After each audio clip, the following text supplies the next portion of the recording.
Salut, bienvenue dans le 2030 Show. Alors aujourd'hui je vais vous parler de faire du business avec le private labeling. Alors beaucoup de gens ne voient que par la Chine. Moi comme vous le savez j'en parle souvent, je me suis installé au Portugal l'année dernière et là je suis en train de monter deux business. Un dans les tailleurs sur mesure et un dans une gamme de bagagerie connectée, dont vous entendrez parler très prochainement. Et en fait, un de mes collaborateurs qui s'occupe justement de trouver les usines, etc., a rencontré beaucoup d'usines au Portugal. Et en fait, s'est rendu compte qu'ils avaient énormément de produits, dans un petit peu près tout. C'est beaucoup le textile, justement, la bagagerie, donc tout ce qui va être sac à main, sacoche d'ordinateur, etc. Mais aussi pour le maquillage, les produits de beauté, etc. Où en fait, ils proposent du private label. Donc on prend un modèle, par exemple, de sac à main ou de tailleur ou je ne sais quoi qui existe déjà.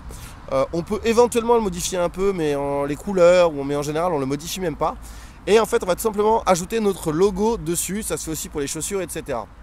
Et en fait ce qui se passe ici au Portugal, notamment dans le textile et tout, c'est que c'est du haut de gamme, c'est souvent des titres, notamment pour le textile, des tissus qui viennent d'Italie, etc. La qualité de fabrication est vraiment bonne et pour vous donner un ordre d'idée, l'usine nous racontait deux choses, deux exemples. Il y avait des chaussures pour femmes, des talons aiguilles pour femmes qui sortent d'usine à 150 €. Donc en fait c'est des chaussures en fait sur mesure. C'est des chaussures vraiment sur mesure. Il y a un truc pour mettre son pied, on envoie les mensurations, etc. Ça se fait quasiment pas, ça existe quasiment pas. Eux le proposent. Et il y a un gars qui a sorti ça et qui vend la chaussure, les talons aiguilles sur mesure, 1500 € sur Paris, etc. Alors bien sûr c'est une niche, mais vous imaginez la marge, quoi. Acheter 150, revendu 1500, donc voilà. Donc je vous conseille vraiment, il n'y a pas que la Chine dans le business.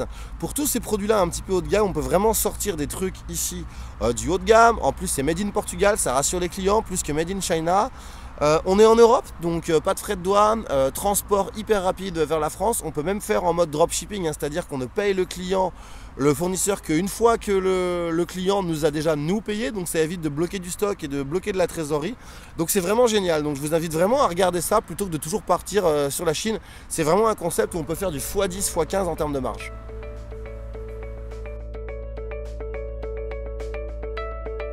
Vous avez aimé cet épisode, alors n'hésitez pas à vous abonner sur notre chaîne YouTube, vous inscrire sur notre page Facebook et si vous avez envie d'écouter l'épisode que en audio, il est aussi disponible sur iTunes en version podcast.